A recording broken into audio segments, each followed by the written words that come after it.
இந்த நாளிலே நாம் கர்த்தருடைய வார்த்தை தியானிப்போம். இந்த நாளின் தேவ செய்தி, He called the name of that place. அந்த இடத்துக்கு பேரிட்டான். இந்த தலைப்பின் கீழே 3 சத்தியங்களை தியானிப்போம். முதலாவது, Jehovah Jireh, in the mount of the Lord it shall be seen. Jehovah ஈரே, கர்த்தருடைய பர்வதத்திலே பார்த்து கொள்ளப்படும். இரண்டாவது, Bethel, this is none other but the house of God, and this is the gate of heaven. Bethel, இது தேவனுடைய வீடே அல்லாமல் வேறல்ல, இது வானத்தின் வாசல். மூன்றாவது, Peniel, for I have seen God face to face and my life is preserved. Peniel, நான் தேவனை முகமுகமாய் கண்டேன், உயிர் தப்பி பிழைத்தேன். He called the name of that place. அந்த இடத்துக்கு பேரிட்டான். முதலாவது, Jehovah Jireh, in the mount of the Lord it shall be seen. Jehovah ஈரே, கர்த்தருடைய பர்வதத்திலே பார்த்து கொள்ளப்படும். ஆதியாகமம் 22 1-18. இந்த காரியங்கள் நடந்த பின்பு தேவன் ஆபிரகாமை சோதித்தார். ஆண்டவர் டெஸ்ட் வச்சாருன்னு வைங்க. சம்பந்தமில்லாத ஏதாவது இதில் வைப்பாரா? கரெக்டாக எங்கே வைக்கணுமோ அங்கே வைப்பாரா? ஆண்டவர் ஒருத்தரை சோதித்தா கரெக்டான இடத்துல எங்கே குறி வைக்கணுமோ அங்கே குறி வச்சு சோதிப்பார். சும்மா எங்கே வேணால் சோதிப்பார்.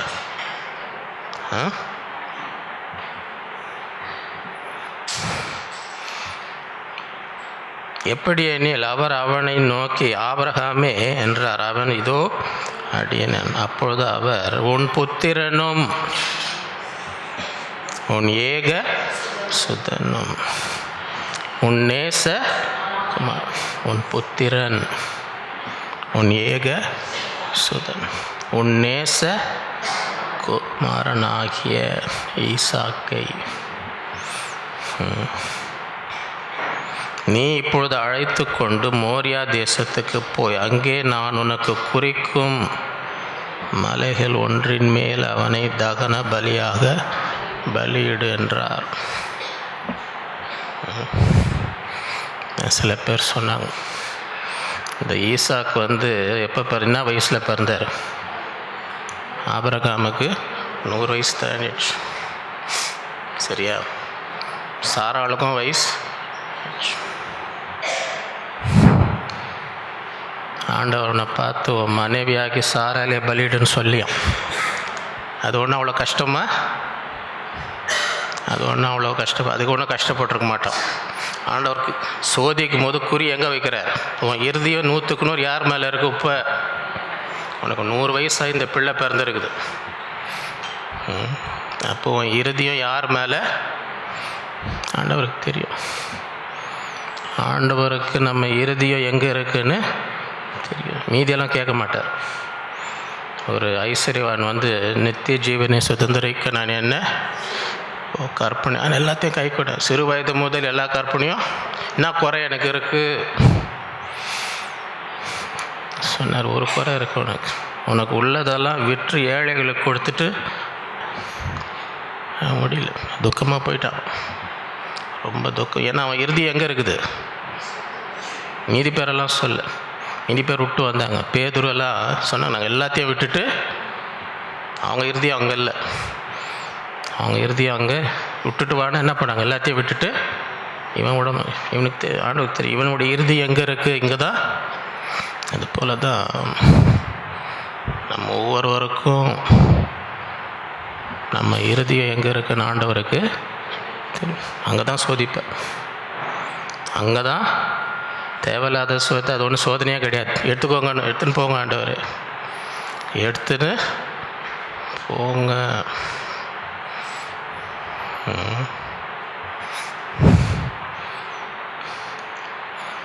ஒரு கணவனும் மனைவியும் சொன்னாங்களே, இந்த கிணத்துல ரொம்ப வல்லமை இருக்குது, நீங்கள் என்ன இதில் ஆசை போய் வேண்டிக்கிறீங்களோ உடனே நடக்கும்னு. சரின்னு கணவனும் மணியும் போய் அவர் முதல்ல கிணத்துள்ள குஞ்சி தனக்கு என்ன வேணுமோ அவர் வேண்டிக்கினார். அதுக்கப்புறம் மனைவி அதுவும் ரொம்ப குஞ்சு உள்ளே விழுந்துடுச்சான், ரொம்ப ஆழமான. அப்போ புருஷன் சொன்னார், உண்மையாலே இதில் வல்லமை இருக்குது, இப்போ தான் நான் வேண்டிங்கன்னா உடனே நான் இருந்துச்சு. உண்மையாகவே இந்த கிணத்துல என்ன இருக்குது, இப்போ தான் நான் வேண்டிங்கன்னா வேண்டி முடிச்சு அடுத்த என்னாச்சு, அடுத்த வினாடியே நடந்து போச்சு. உண்மையாக இது உள்ள ஒரு வல்லமை இருக்குதுன்னாரு. உண்மையாக அது உள்ள என்ன இருக்குதான்.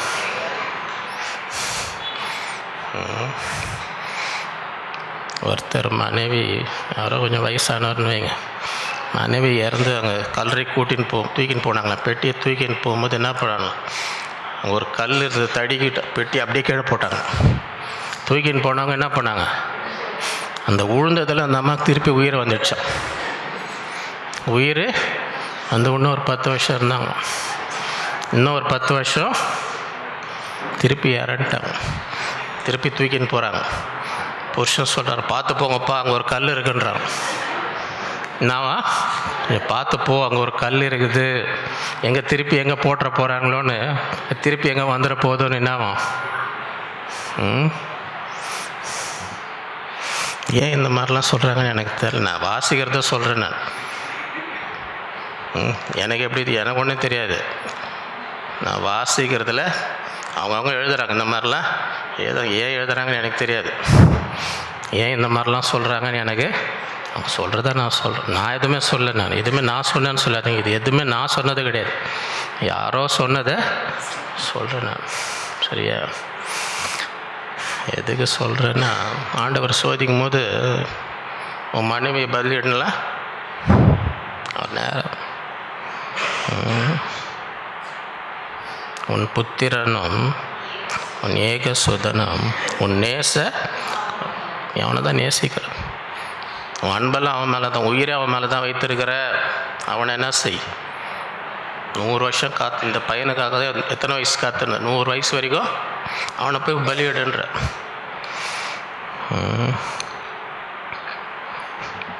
ஆபிரகாம் அதிகாலையிலே எழுந்து தன் கழுதையின் மேல் சேனங்கட்டி தன் வேலைக்காய் 2 பேரையும் தன் குமாரன் ஈசாக்கையும் கூட்டிக் கொண்டு தகன பலிக்கு கட்டைகளும் பிளந்து தேவன் தனக்கு குறித்த இடத்திற்கு. எங்கேயுமே ஆண்டவரோட சண்டை போட்டான் எதுவுமே இல்லை பாரு, அப்படியே கீழ்ப்படுறான். அப்படியே ஆண்டவருக்கு என்ன செய்கிறான், எதுவுமே பேச.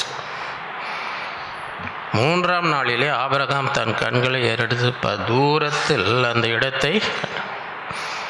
அப்பொழுது ஆபிரகாம் தன் வேலைக்காரர், நீங்கள் கழுதை நிறுத்தி இங்கே காத்திருங்கள், நானும் பிள்ளை ஆண்டானும் அவ்விடம் மட்டும் போய் தொழுது கொண்டு உங்களிடத்தில் திரும்பி வருவோம். எப்படி தெரியும் திரும்பி வருவோம்?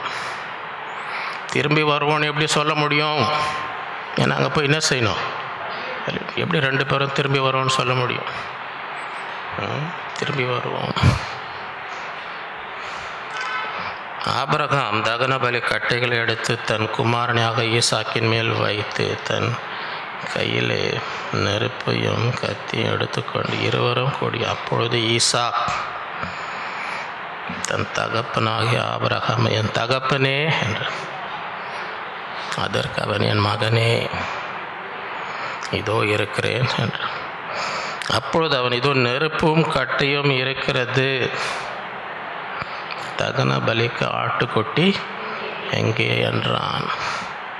நான் பதில் சொல்லுவீங்க, உங்கள் பிள்ளை கேட்குது, என்னான்னு பதில் சொல்லுவீங்க? உங்கள் ஏகசுதன், உங்கள் நேசகுமாரன் அப்பான்னு கேட்குற, அப்பா எங்கப்பா பலியை காணுமே, கட்டாய நெருப்பெல்லாம் இருக்குது, பலி எங்கே, என்ன பதில் சொல்லுவீங்க? அதற்கு ஆபிரகாம், என் மகனே, தேவன் தமக்கு தகன பலி ஆட்டுக்குட்டியை பார்த்து கொள்வார் என்றார். ஆண்டவர் பார்த்து கொள்வார். ஆண்டவர் தமக்கு தகன பலி ஆட்டுக்குட்டியை. அப்புறம் இருவரும் கூடி தேவன் அவனுக்கு சொல்லியிருந்த இடத்துக்கு வந்தார்கள். அங்கே ஆபிரகாம் ஒரு பலிபீடத்தை கட்டைகளை அடுக்கி தன் குமாரனாகிய ஈசாக்கை அந்த பலிபீடத்தின் மேல் அடுக்கிய கட்டைகள் மேல் அவனை கிடத்தினான். அவன் பையன் ஒன்றுமே சொல்ல, அவங்க மகன் ஒன்றுமே இல்லைடா, அப்பா நம்மளை கட்டுறாரு, நம்மளை தூக்கி வைக்கிறாரு, கட்டை மேலே நம்மளை தூக்கி, ஒன்றும் சண்டையே போடல. அவன் எதுவுமே அமைதியாக படுத்து. பின்பு ஆபிரகாம் தன் குமாரனை வெட்டும்படி தன் கை நீட்டி கத்தியை எடுத்தான். எப்படி இருக்கும் பாருங்க. சொந்த தகப்பன் 100 வயசு காத்திருந்து பெற்ற மகன் என்ன செய்கிறான்? கையை தூக்கி வெட்டுன்ற கத்தியை எடுத்தான். அப்பொழுது கர்த்தருடைய தூதனானவர் வானத்திலிருந்து ஆபிரகாமே, அவன் இதோ அடியான். அப்பொழுது அவர், பிள்ளையாண்டான் மேல் உன் கையை போடாத, அவனுக்கு ஒன்றும், நீ அவனை உன் புத்திரன் என்றும் உன் ஏக என்றும் பாராமல் எனக்காக ஒப்பு கொடுத்தபடினால் நீ தேவனுக்கு பயப்படுகிறவன் என்று இப்பொழுது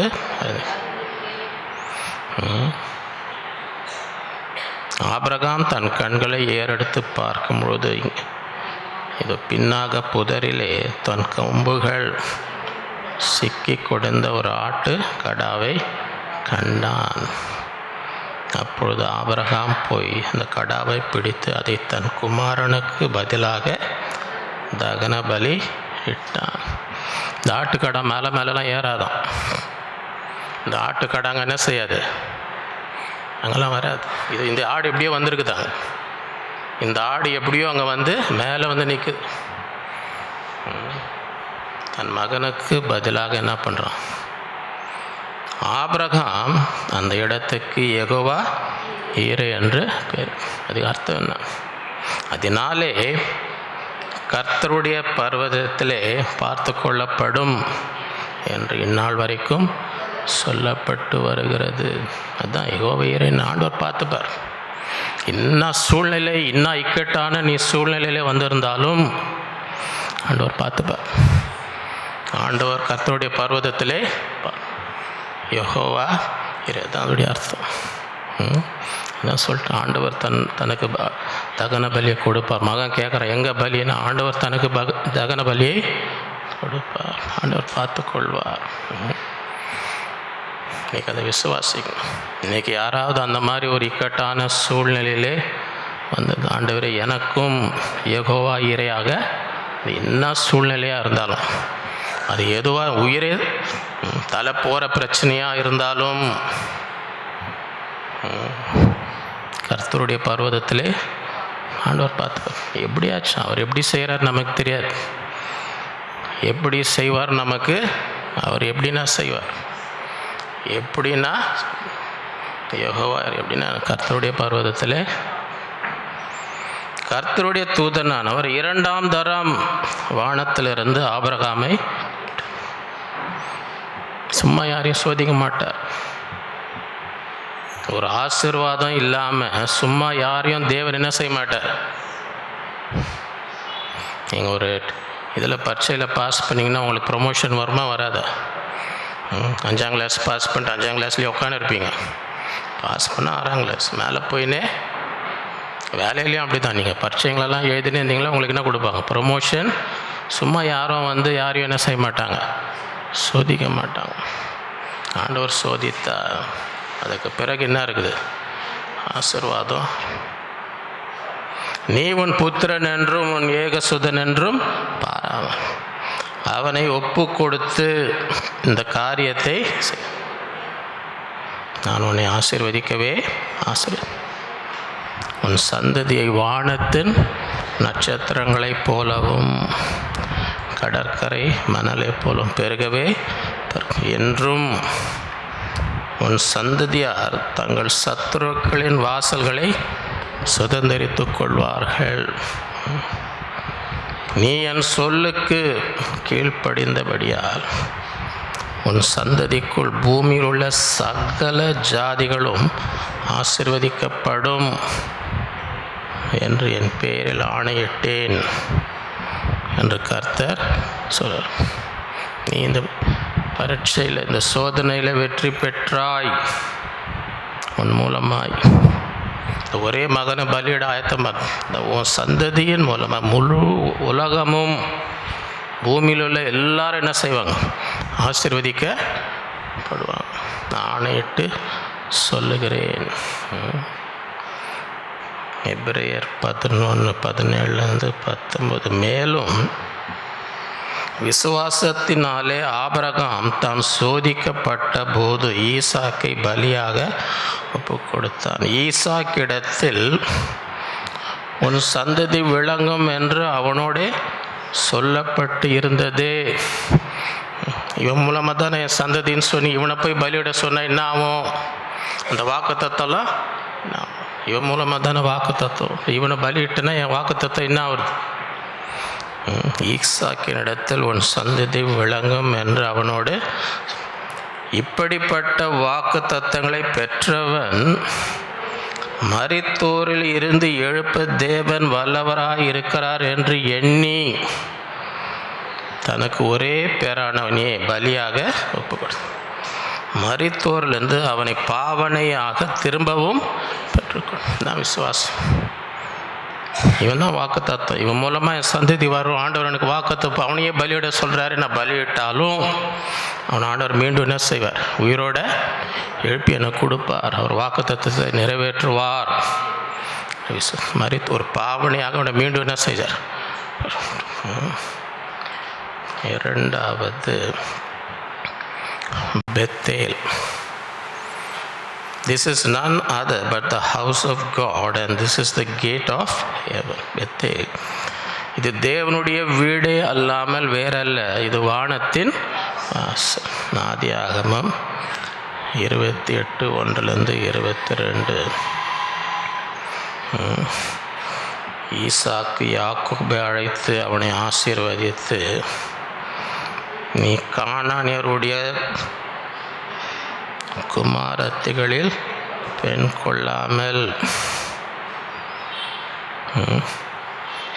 சில பேர் எந்த ஊரில் வாழ்ந்தாலும் கல்யாணம் அவங்க ஊருக்கு போயிடும்.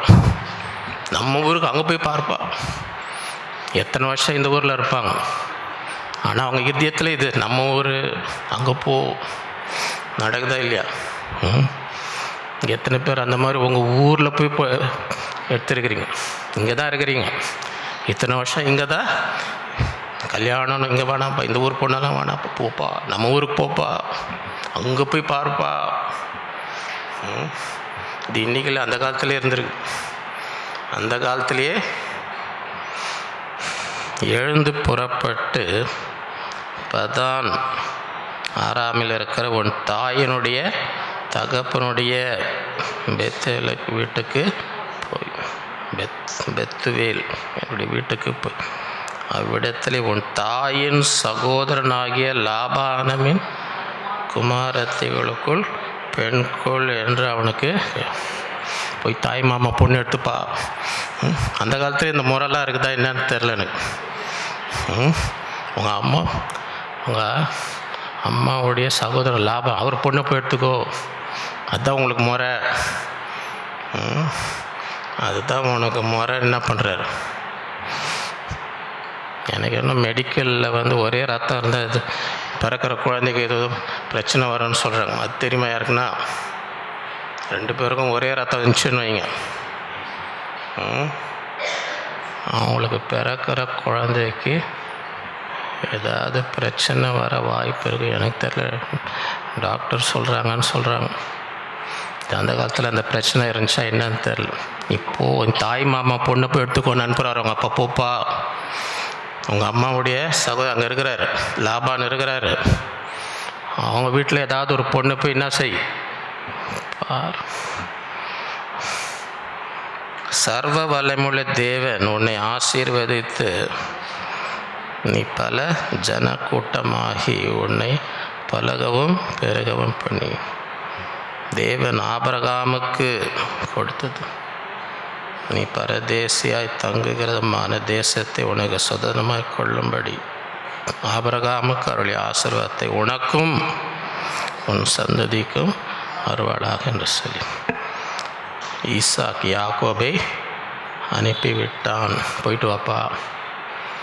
அது அது அது ஒரு காரணம். இன்னொரு காரணமும் இருக்குது. ஏன் இவனை அனுப்பிச்சி விட்றாங்க? அம்மா, நீ உங்கள் அண்ணனை ஏமாற்றி என்ன பண்ணிட்ட? ஆசீர்வாதம் வந்து அவங்க அப்பா சாகிறதுக்காக காற்று செத்த உடனே ஓடிடு, இங்கே இருக்காது. இங்கே இருந்தேன்னா உங்கள் அண்ணன் என்ன பண்ணிவிடுவான்? அனுப்பிச்சி விட்டாங்க, போயிட்டு வாப்பா.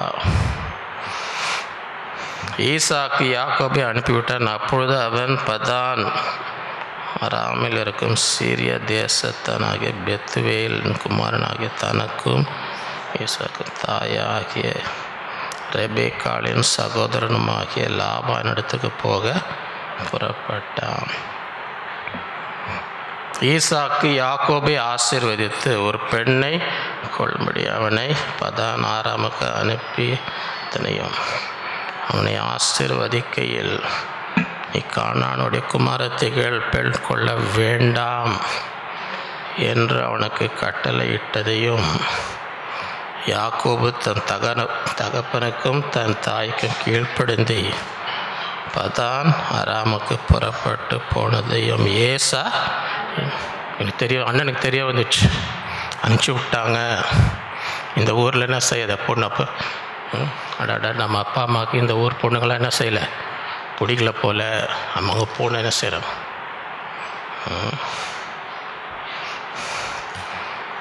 கானானாகிய குமாரத்திற்குள் தன் தகப்பனுடைய ஈசாக்கின் பார்வைக்கு ஆகாதவர்கள் என்பதை ஏசாய் அறிந்தார். இவன் என்ன பண்ணுறான்?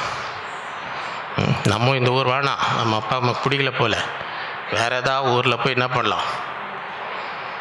ஏசா இஸ்மவேல் இடத்துக்கு போய் தனக்கு முன்னிருந்த மனைவிகளின்றி ஆபிரகாம் குமாரனாக இஸ்மவேலின் குமாரத்தையும் நேபாத்தோயின் சகோதரிமாக மகளாத்தையும் விவாகம் பண்ணி இவன் என்ன பண்ணான்? போய் இஸ்மவேல் குடும்பத்தில் எடுத்துக்கலான்னு போயிட்டார் ஐயா. யாக்கோபு பெர்சேபாவை விட்டு புறப்பட்டு ஆரானுக்கு போக பிரயாணம் பண்ணி ஒரு இடத்தில் வந்து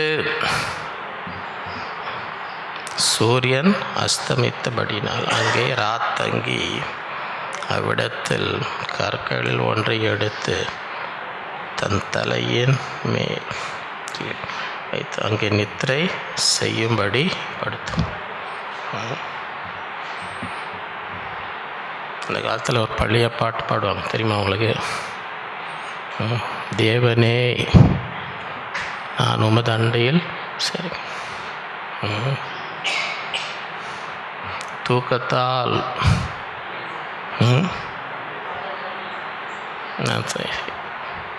ராவிலே என் கனவில் நீர் பரத்துக்கேறும் படிகள் போலவே என் பாதைகளை. அதான் இந்த அதிகாரம் தான் அந்த பாட்டு. இந்த அதிகாரம் தான் அந்த பாட்டு. என்ன பண்ணுவோம்? தன் தலையின் கீழ் வைத்து அங்கே நித்திரை செய்யும்படி. அங்கே அவன் ஒரு சொப்பனம் கண்டான். இதோ ஒரு ஏணி பூமியில் வைக்கப்பட்டது, அதன் நுனி வானத்தை அதில் தேவத்துவர்கள் ஏறுகிறவளமாக இருந்தார். தூங்கும் போது படுக்கும் பொழுது பார்க்குறோம், கீழேருந்து எது வரைக்கும் போகுது? அது வானார் எதையத்து ஏறுறாங்க, அங்கேருந்து இறங்கி வராங்க. அதற்கு மேலாக கர்த்தர் நின்று பார்க்கும்போது யார் நிற்கிற மேலே? ஆண்டவர் மேலே இருந்து பேசுகிறார். நான் உன் தகப்பனாகிய ஆபிரகாமின் தேவனும் ஈசாக்கின் தேவனுடைய கர்த்தர், நீ படுத்திருக்கிற பூமியை உனக்கு உன் சந்ததிக்கும் தருவேன். உன் சந்ததி பூமியின் தூளை போல் இருக்கும். நீ மேற்கையும் கிழக்கையும் வடக்கையும் தெற்கையும் பரம்புவாய். உனக்குள்ளும் உன் சந்ததிக்குள்ளும் பூமியின் வம்சங்கள் எல்லாம் ஆசீர்வதிக்கப்படும். எத்தனை பேருக்கு இந்த ஆசீர்வாதம் வேணும் சொல்கிறார் ஆண்டவர். பக்கமும் நீ பெருகுவாய், நீ எப்பக்கமும் பெருகுவாய். உன் சந்ததி உலகம் முழுவதும் என்ன செய்யும்? ஆசீர்வதிக்கப்படும். நான் உன்னோட இருந்து நீ போகிற இடத்தில் எல்லாம் உன்னை காத்து இந்த தேசத்துக்கு உன்னை திரும்ப வர பண்ணுவேன். நான் உனக்கு சொன்னதை செய்யும் அளவும் உன்னை கைவிடுவதில்லை. வேணுமா அந்த ஆசீர்வாதம்? நீங்கள் போகிற எல்லா இடத்துலையும் ஆண்டவர் உங்களோட இருக்கணுமா? நான் இருந்து உன்னை திரும்ப வர. யாக்கோபு நித்திரை தெளிந்து விழித்த போது மெய்யாகவே கர்த்தர் இந்த ஸ்தலத்திலே இருக்கிறார், இதை நான் அறியாதிருந்தேன் என்றான். அவன் பயந்து, இந்த ஸ்தலம் எவ்வளோ பயங்கரமாக இருக்கிறது. இது தேவனுடைய வீடே அல்லாமல் வேறல்ல, இது வானத்தின் வாசல். அதிகாலையில் யாக்கோபு எழுந்து தன் தலையின் கீழ் வைத்திருந்த கல்லை எடுத்து அதை தூணாக நிறுத்தி அதன் மேல் எண்ணெய் அந்த ஸ்தலத்திற்கு பெத்தேல் என்று பெயர். அதற்கு முன்னே ஊருக்கு லூஸ் என்று பேர். அப்பொழுது யாக்கோபு ஒரு பொருத்தனை பண்ணுறார். யாக்கோபு ஒரு தேவன் என்னோடு இருந்து நான் போகிற இந்த வழியிலே என்னை காப்பாற்றி உண்ண ஆகாரமும் உடுக்க வஸ்திரமும் எனக்கு தந்து என்னை என் தகப்பன் வீட்டுக்கு சமாதானத்தோடே திரும்பி வர பண்ணுவாரானால் கர்த்தர் எனக்கு தேவனாய் இருப்பார். நான் தூணாக நிறுத்திய இந்த கல் தேவனுக்கு வீடாகும். தேவரீர் எனக்கு தரும் எல்லாவற்றிலும் உமக்கு தசம பாகம் செலுத்துவேன் என்று சொல்லி பொருத்தனையை பண்ணி கொண்டான். இது தேவனுடைய வீடு, இது வானத்தின் வாசல் என்று சொல்லும் பொழுது அந்த இடத்துல அவன் என்ன பண்ணுறான்? பொருத்தனை பண்ணுறான். இந்த தேவனுடைய வீட்டில் ஆண்டவரே என்னை ஆசீர்வதி, என் தேவைகளை சென்று சுகமாய் திரும்பி நீர் எனக்கு தருகிற எல்லாவற்றிலும் நான் உனக்கு என்ன செய்வேன்? தசம பாகன் தருவேன் என்று பொருத்தனை பண்ணினேன். மல்கியா 3:10-12.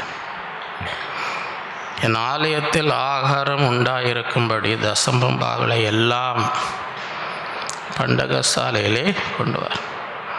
அப்பொழுது நான் வானத்தின் பல கனிகளை திறந்து இடம் கொள்ளாமற் போகும் மட்டும் உங்கள் மேல் ஆசீர்வாதத்தை வர்ஷிக்க மாட்டேனோ என்று அதனாலே என்னை சோதித்து பாருங்கள் என்று சேனையின் கர்த்தர் சொல்கிறார்.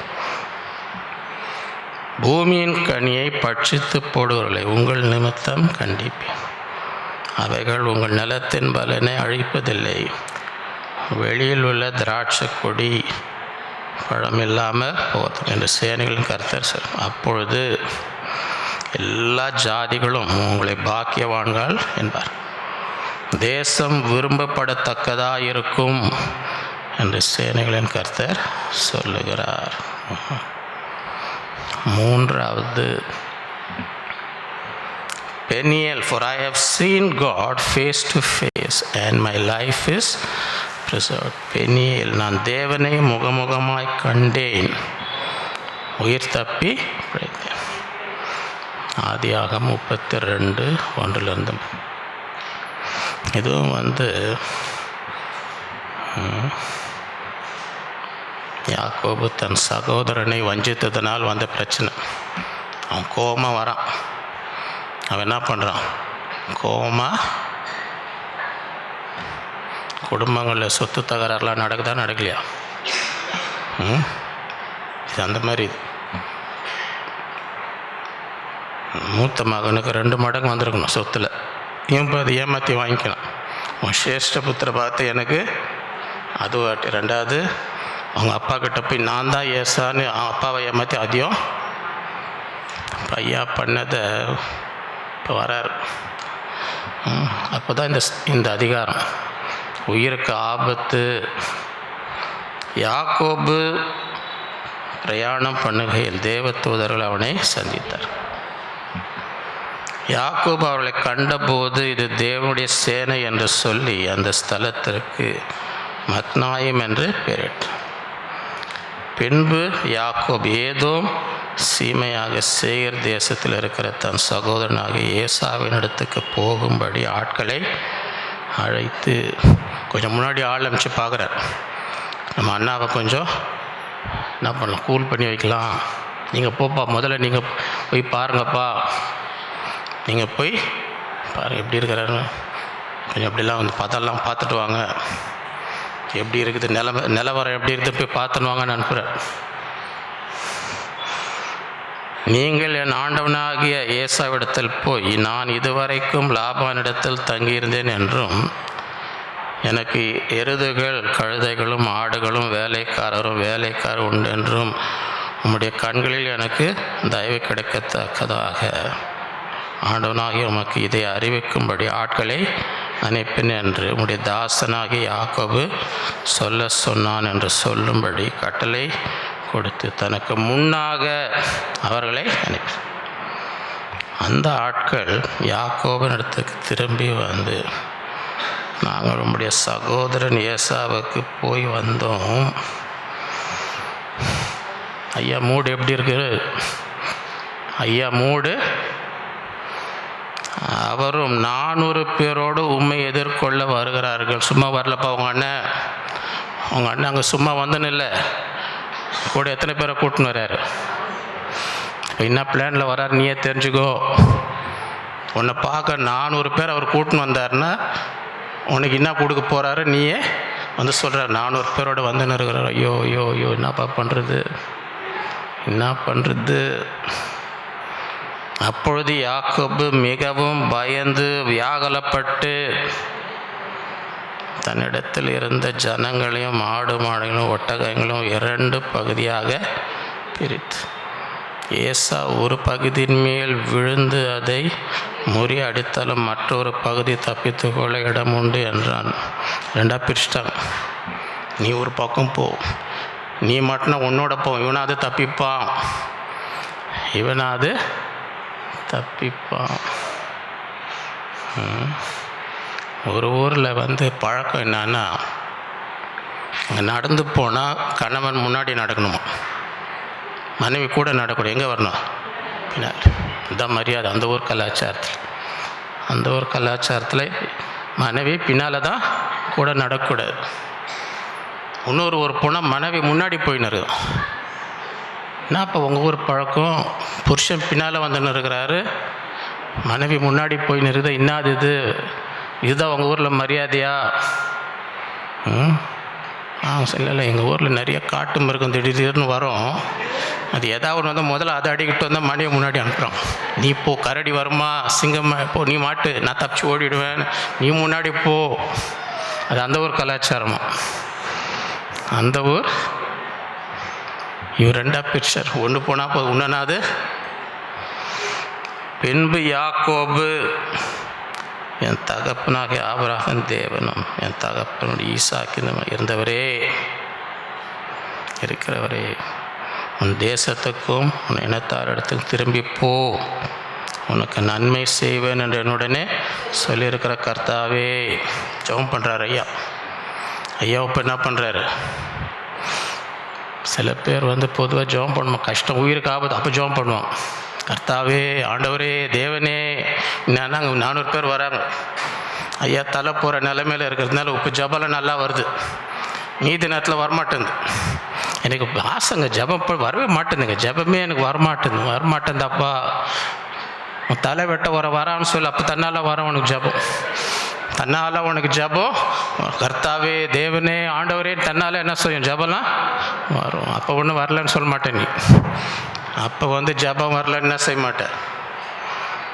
அடியனுக்கு தேவரீர் காண்பித்த எல்லா தயவுக்கும் எல்லா சத்தியத்துக்கும் நான் எவ்வளவேனும் பாத்திரன் அல்ல. நான் கோலும் தயுமாக இந்த யோர்தானை கடந்து போனேன். இப்போது 2 பரிவாரங்களே உடையணும். என் சகோதரனாகிய ஏசாவின் கைக்கு என்னை தப்புவியும். அவன் வந்து என்னையும் பிள்ளைகளையும் தாய்மார்களையும் முறியடிப்பான் என்று நான் அவனுக்கு பயந்திருக்கிறேன். குடும்பம் ஒரே ரத்தம்தான், என்ன பயம் பாருங்க. எல்லாருக்கும் ஒரே ரத்தம், ஒரே குடும்பம். அந்த காலத்தில் இந்த நிலைமை தானே வச்சுங்க. அந்த காலத்தில் இந்த நிலைமை தான் உலகம் போயின்னு இருக்குது. சில பேர் அதுக்கு தான் ஒரே பிள்ளையோட நிறுத்திடுறாங்க. நீ 2 3 இது ஒன்று முட்டின்னு சாவுங்கன்னு பயத்தில் ஒன்றோட விட்டுடலாம். டிஐஎன்கேன்னு கேள்விப்பட்டிருக்கீங்களா? டிஐஎன்கே, டிங்க்னா என்ன அர்த்தம்? Double income no kids. அது ஒரு கூட்டம் இருக்குது.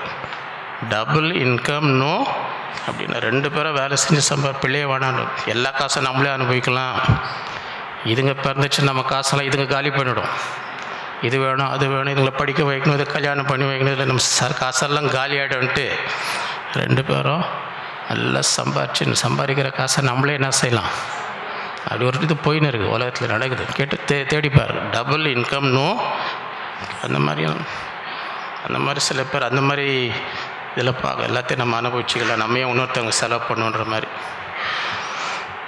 தேவரீர் நான் உனக்கு மெய்யாகவே நன்மை செய்து உன் சந்ததித்து எண்ணி முடியாத கடற்கரை மணலை போலவும் மிக பெருக பண்ணுவேன் என்று சொன்னீரே. சில பேர் ஆண்டவரே இவ்வளோ வல்லமையான தீர்க்க தரிசனம் எனக்கு சொன்னாங்களே, இன்றைக்கி பார்த்தா உயிரே ஆபத்தில் இருக்குது. சில பேருக்கு தீர்க்க தரிசனம் கேட்கும் போது எப்படி இருக்கும்?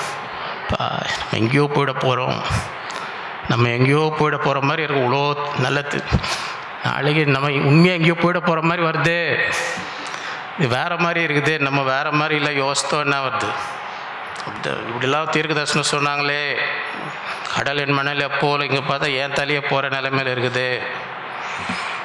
அன்று ராத்திரி அவன் அங்கே தங்கி தன் கைக்கு உதவியானவர்களை தன் சகோதரனுடைய ஏசாவுக்கு வெகுமானமாக என்ன பண்ணுறாரு? இப்போ 200 வெள்ளாடுகளையும் 20 வெள்ளாட்டுக்கடை, 200 செம்மறி ஆடுகள், 20 ஆட்டுக்கடாக்கள், பால் கொடுக்கிற 30 ஒட்டகங்களையும் அவைகளின் குட்டிகளையும், 40 கடாரிகளையும், 10 காளைகளையும், 20 கோழிகை கழுதைகளையும், 10 கழுதை குட்டிகளையும்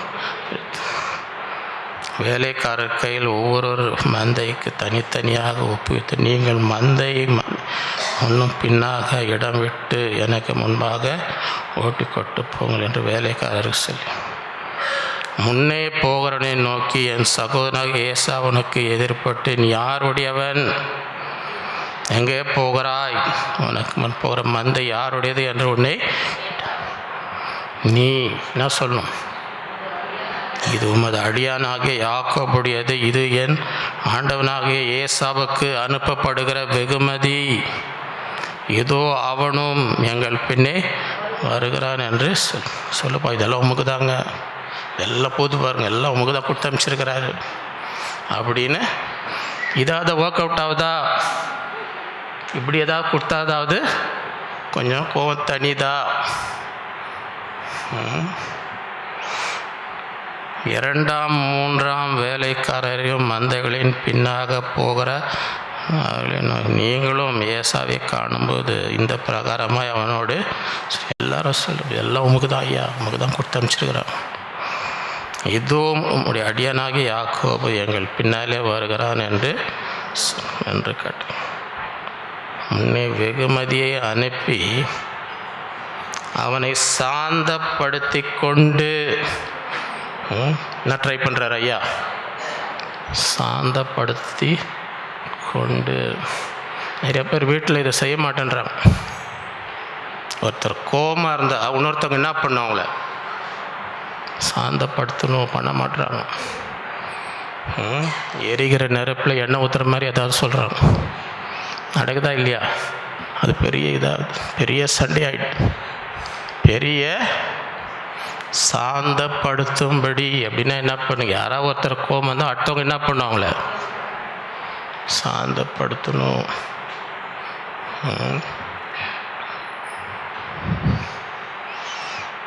நான் ஏற்கனவே இதில் பொதுவாக கல்யாணத்தில் சொல்கிறேன்.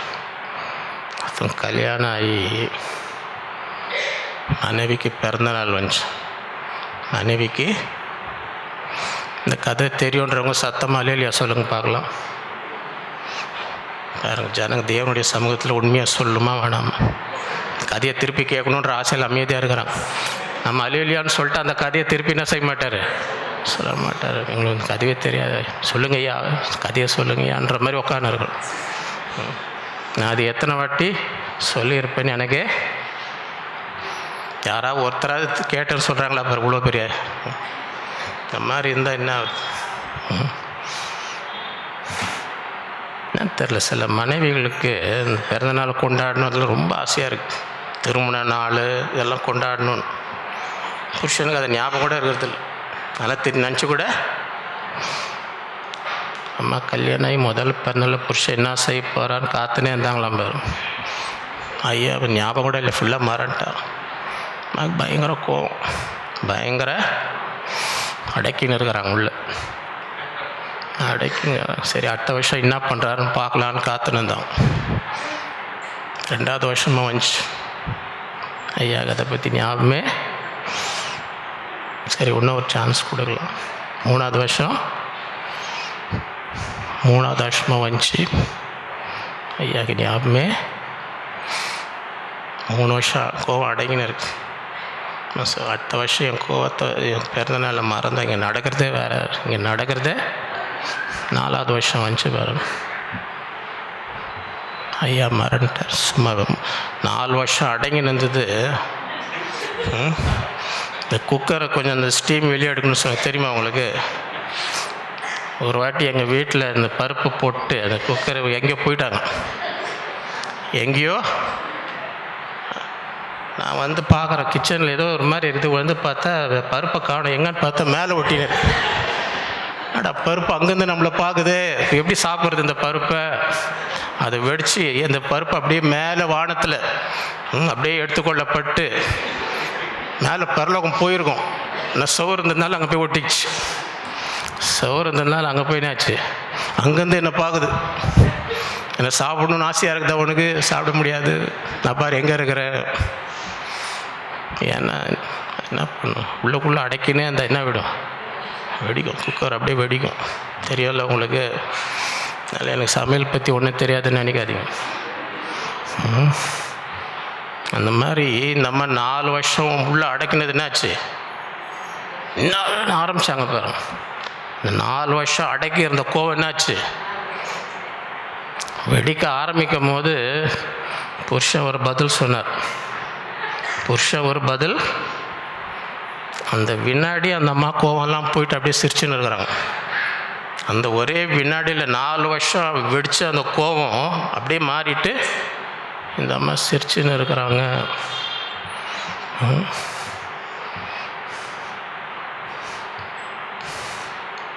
அது என்ன சொன்னாங்க, சொல்லாமல் வேணாமான்னு யோசிச்சுன்னு இருக்கு.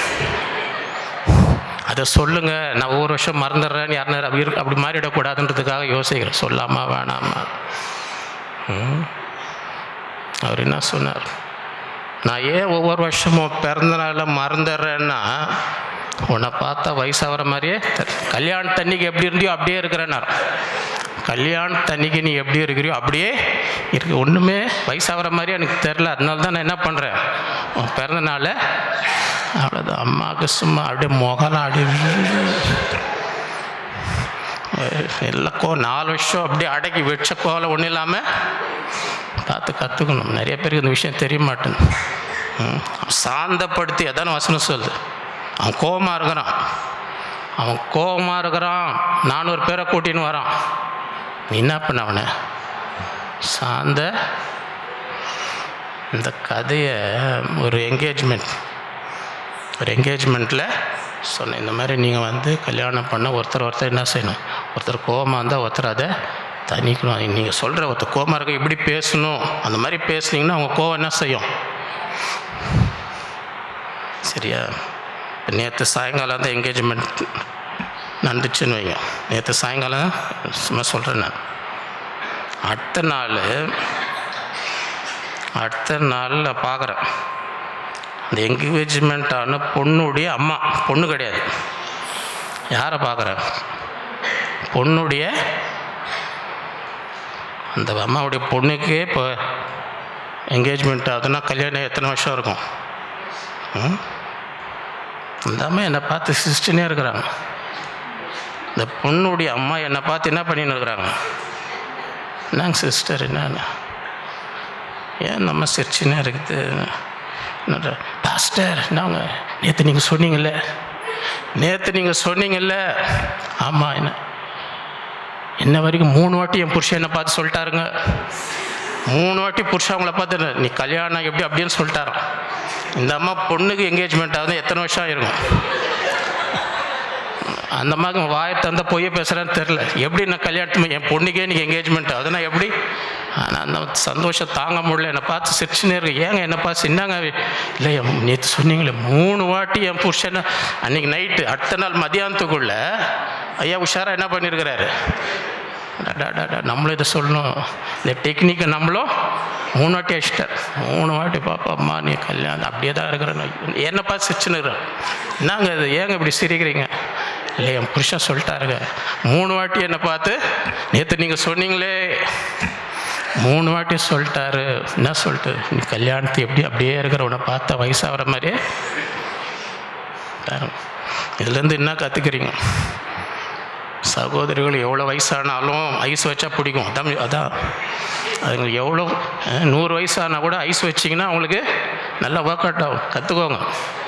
அந்த புருஷன் எப்படி உஷாராக அதை கற்றுக்கினாரோ நீங்களும் என்ன பண்ணுங்கள், இந்த பக்கத்துக்கு சொல்கிறேன் நான், இந்த பக்கம் உட்காந்து இருக்கிறாங்களே உங்களுக்கு தான், இங்கே இருக்கிறாங்களே இவங்களுக்கு எத்தனை வயசானாலும் பரவாயில்ல, எவ்வளோ வயசானாலும் ஐஸ் வச்சா நல்லா வேலை செய்யும். ஐஸ் வச்சிங்கன்னா நல்லா சரியா சிரிச்சுனே இருப்பாங்க. சிரிச்சுனே அதுக்கு நான் அங்கே சிரிங்க, இங்கே வந்து என்கிட்ட சிரிச்சுன்னு இருக்கேன், எனக்கு அதெல்லாம் பிடிக்காது. அங்கே பார்த்து சிரிங்க, ஐயான்னு வந்து சிரிச்சுன்னு இருக்கேன். இன்னும் எல்லாம் என்ன பார்த்து அங்கே ஒருத்தர் சிரிச்சுக்கோ, இங்கே வந்து சிரிச்சுன்னு இருக்காது. தேவரீரோ நான் உனக்கு மெய்யாகவே நன்மை செய்து உன் சந்ததி எண்ணி முடியாத கடற்கரை மணலை போல் மிகவும் பெருக பண்ணுவேன் என்று சொல்லி அந்த ராத்திரியிலே அங்கே தங்கி தன் கைக்கு உதவியாக அவளை தன் சவரன் இசைக்கு இதெல்லாம் கொடுத்துட்டு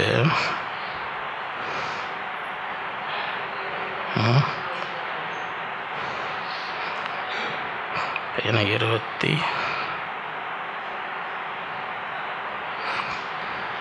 இதோ உமது அடியானாகிய யாக்கோபு எங்கள் பின்னே வருகிறான் என்று சொல்லுங்கள். முன்னே வெகுமதி அனுப்பி அவனை சாந்தப்படுத்தி கொண்டு. இவ்வளோ நேரம் சொன்ன கதெல்லாம் இந்த ஒரு வார்த்தைக்காக தான். இவ்வளோ நேரம் ஒரு ரவுண்ட் அடிச்சுட்டு வந்தோமே எதுக்காக? இந்த ஒரு வார்த்தைக்காக. சாந்தப்படுத்தி. யாருன்னா கோபமாக இருந்தால் என்ன பண்ணுங்க, பின்பு அவன் முகத்தை பார்ப்பேன், அப்பொழுது ஒரு வேளை என் பேரில் தேவாயிருப்பான். அந்தபடியே வெகுமதி அவனுக்கு முன் போயிற்று. அவனும் அன்று ராத்திரிலே பாளையத்திலே தங்கி ராத்திரியிலே எழுந்திருந்து தன் 2 மனைவிகளும் தன் 2 பணி கல்யும் தன்னுடைய 11 குடும்பமார கூட்டில் யாக்கோபு என்கிற ஆற்றின் திரையை கடந்து அவர்களையும் சேர்த்து ஆற்றை கடக்க தனக்கு உண்டான யாவையும் அக்கறை படுத்தினான். யாக்கோபு பிந்தி தண்ணி திறந்தான். இப்போ தனியாக இருக்கிற எல்லாரையும் அமிச்சாச்சு, எல்லாரையும். அப்பொழுது ஒரு புருஷன் பொழுது விடியும் அளவும் அவனோடு போராடி அவனை மேற்கொள்ளாததை கண்டு அவனுடைய தொடை சந்தேசம். அதனாலே அவனுடைய போரிடையில் யாக்கோபும் தொடை சந்து சுழலுக்கிற்று. அவர் நான் போகட்டும், பொழுது விடுகிறது என்றார். அதற்கு அவர், நீர் என்னை ஆசீர்வதித்தால் ஒழிய உம்மை போக விட விடேன். அப்பொழுது அவர், உன் பேர் இனி யாக்கோபு, என்ன ஆண்டவர் மாத்துறார், உன் பேரை மாத்திரம் அல்ல, உன் வாழ்க்கையை ஆண்டவர் மாத்துறார். நீ இனி யாக்கோபு என்னப்படும், இஸ்ரவேல் எனப்படும். ஏன்? தேவனோடும் மனிதனும் போராடி மேற்கொண்டாய். ஆண்டவரோடைய நீ ஜெயிச்சிட்ட, நீ ஆசைப்படுறது ஆண்டவர் சரி. அப்பொழுது யாக்கோபு, உம்முடைய நாமத்தை எனக்கு அறிவிக்க வேண்டும், அதுக்கு நீ என் நாமத்தை கேட்பாய் சொல்லி அங்கே அவனே ஆசை. அப்பொழுது யாக்கோபு அந்த தேவனை முகமுகமாய் உயிர் தப்பி பிழைத்தேன். அந்த ஸ்தலத்துக்கு பெனியேல் என்று பேர். என் உயிரை போயிருக்கோம், உயிருக்கு போராடினேன், என் முழு குடும்பம் அழிந்திருக்கும். பயங்கர இக்கட்டான இந்த சூழ்நிலையிலே தேவனை என்ன செய்த முகமாய் என் உயிர் தப்பினேன் என்று சொல்லி அந்த இடத்துக்கு பெனியேல்.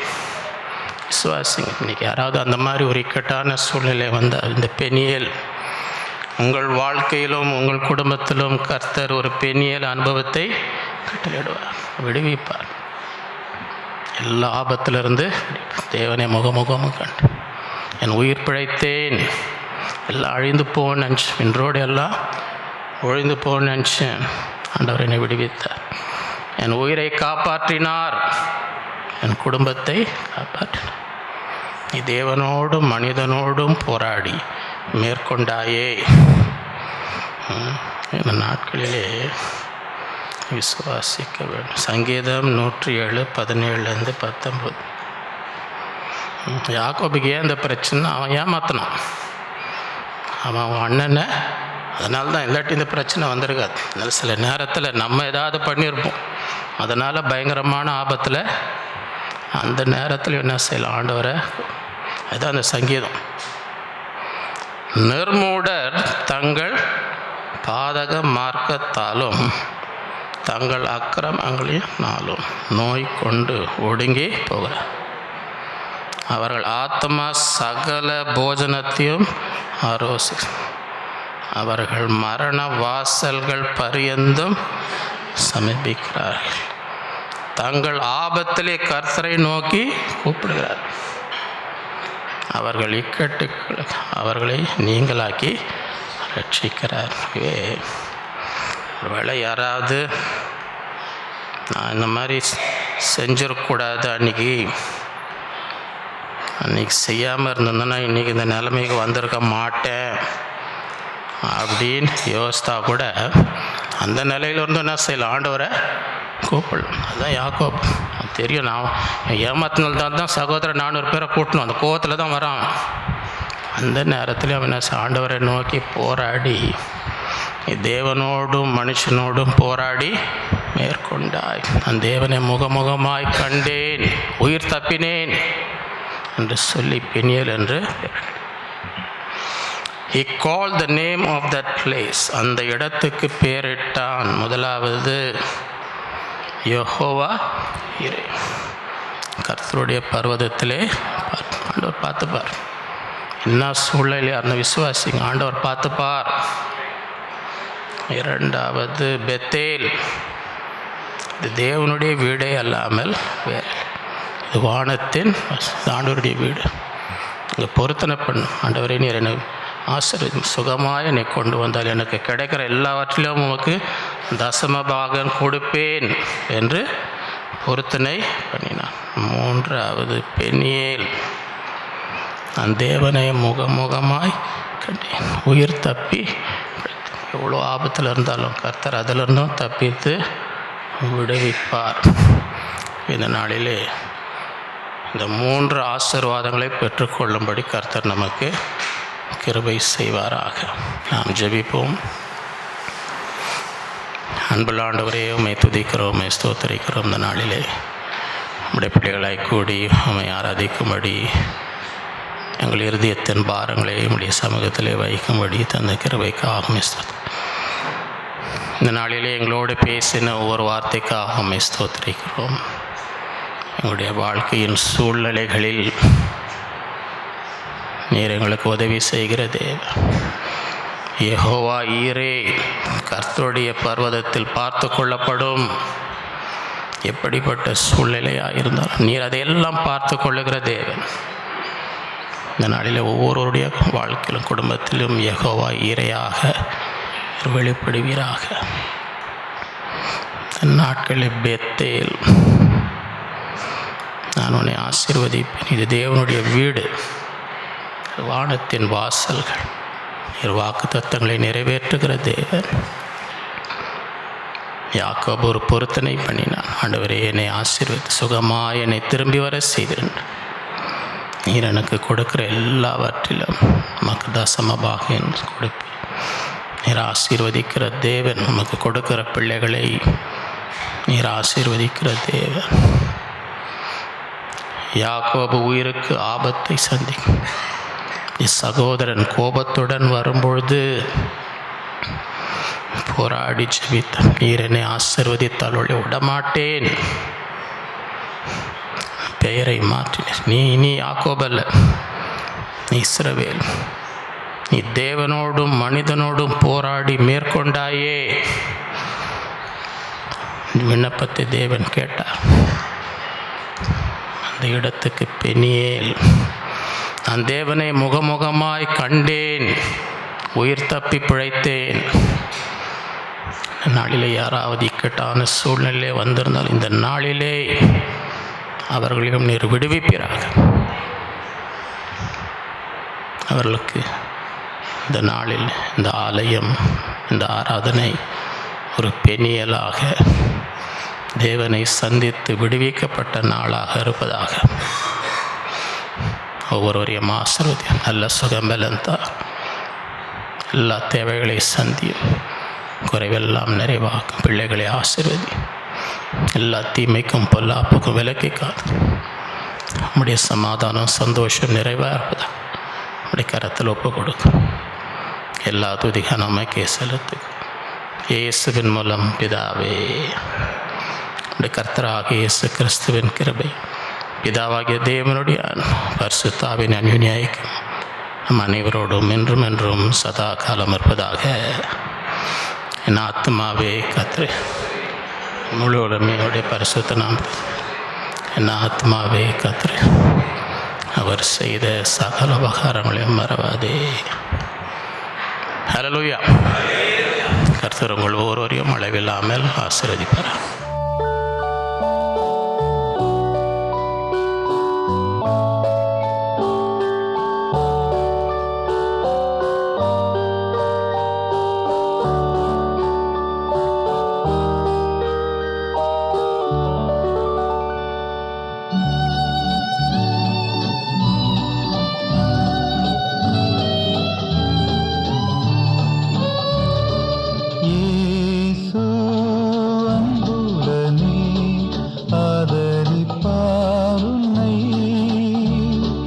நம்பிடுவாய் வாக்குகளை, துன்பங்கள் யாவும் நீக்கிடுவாய். இயேசு அன்புடனே ஆதரிப்பார் உன்னை. நம்பிடுவாய் வாக்குகளை, துன்பங்கள் யாவும் நீக்கிடுவாய். துன்பங்கள் யாவும் நீக்கிடுவாய்.